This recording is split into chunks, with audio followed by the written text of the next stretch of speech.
It took me the longest of times to figure out how to write a great CV, and that's why today I wanted to share with you some tips that have helped me create a CV that people pick up and read. I moved to the UK quite a while ago, and I didn't really know what recruiters were looking for, what made a CV a great CV, and I always struggle with rules, especially when it came to write one for the UK.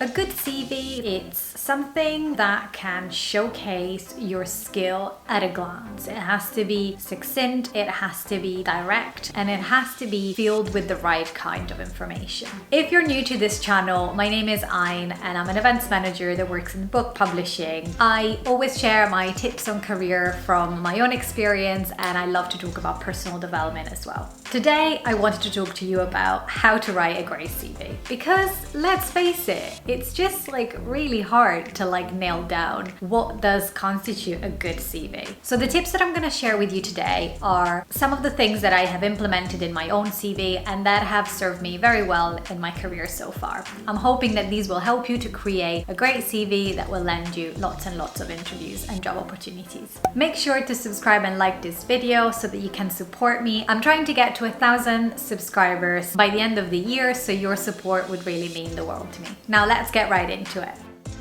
A CV should be no longer than 2 pages, unless it's stated otherwise in the application process. Nobody really spends that much time looking at a CV. So I would say make sure that it's no longer than 2 pages, and make sure also that it's not crowded and crammed with lots of irrelevant experience.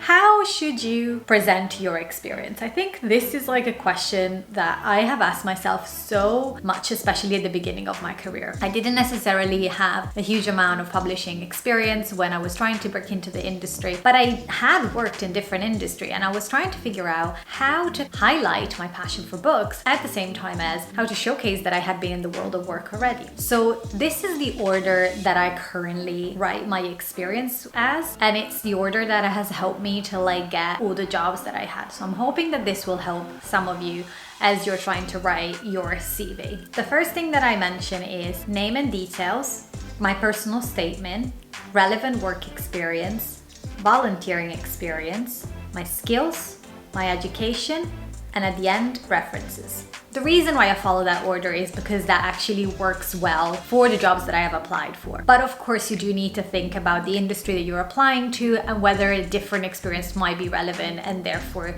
you should be highlighting it a little bit earlier on. For example, if you're applying for a job that requires you to have a degree or a specific kind of training or education, you might want to put that in the first page of your CV so that it's clear that you can tick that box.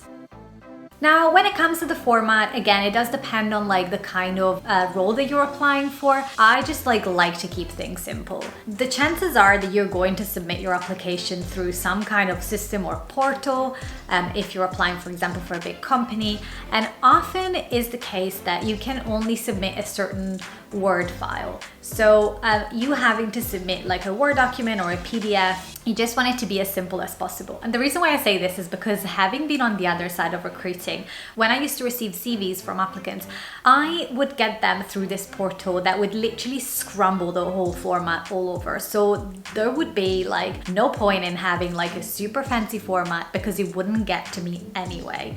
But it's just something to keep in mind. Unless you're applying for a creative role, whether being a designer or any kind of marketing role where you really want to showcase your ability creating content, I would just keep things simple. I only have a Word document, I export that into a PDF, and that's kind of my preferred format. In terms of how I talk about my experience, I use bullet points because I find that that is the easiest way for me to summarize my skills, and also I think it's quite easy for people to pick up keywords that way rather than just writing very long and structured paragraphs. Again, have a think about the role that you're applying for. For context, I work in sales and events. One tip, if you do want to create something that is a little bit more designed, Canva has some great templates, so do check them out, especially if you're at the beginning of your career and you need just a little bit of inspiration. I'm sure you can find something great there.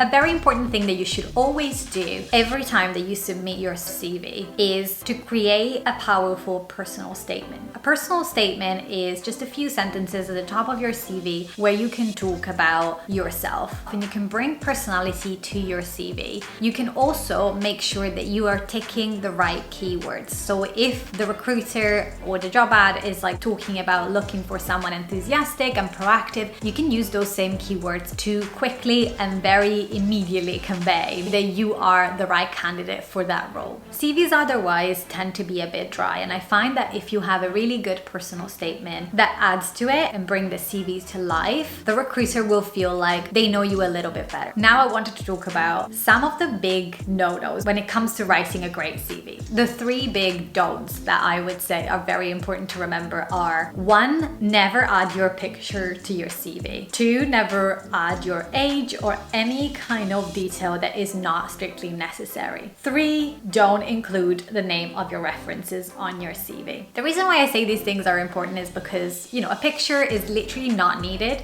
I know that in Europe ages ago you needed to add a picture, and I don't know if this is the same for the UK, but no one needs to see you before they interview. So the second thing is age or any other detail that are not necessary. What I have on my CV is my address to show that I am in the UK, and my phone number and my email. That's about it. Anything else, it is not relevant to the person that is looking at my CV and should not be included really. And the third point, the references. The reason why I'm saying not to put names on it is you shouldn't be disclosing personal details of your own contacts. So for example, you can put something like references available upon request. And that way, if they want to invite you for an interview, or even if you are successful actually for that role, then they can ask you to pass on the contacts of the people that are going to be your references so that they can get in touch and verify that you share the right information. If you've made it so far in the video, first of all, thank you so much for sticking around. But finally, I want to give you a top tip. And this is just a thank you for staying tuned and not giving up on me. The top tip that I want to give you is something that can help you to make sure that you include everything that you want to in your CV. I said at the beginning that you should write no more than 2 pages on your CV. And I know that sometimes recruiters actually ask you to write a 1-page CV. And it can be so difficult to make sure that you can include all the expertise, all the skills, all the volunteer activities that you have done that can be relevant to that job. If that is the case and you feel like your CV is lacking space, but you don't want it to look crowded and overwhelming, what you can do is link to your social media platform, and also you could create a landing page if you, for example, have a website where you can showcase some of the other skills and the relevant projects that you have worked on. This is a wonderful way to, again, just connect to your CV, to you as a person, and to also make sure that there is some level of interactivity in your CV. Chances are that the person that is going to look at it will be looking at lots and lots of applications. And if you have something else, whether it's in the form of an attachment or in the form of a link, that person might be able to understand a little bit more about you, and you might have a better chance of actually landing an interview. I hope this video was helpful, and I would love to know if you have any questions on writing a great CV. Please let me know in the comment down below. Don't forget to subscribe and like this video to support me, and see you next time.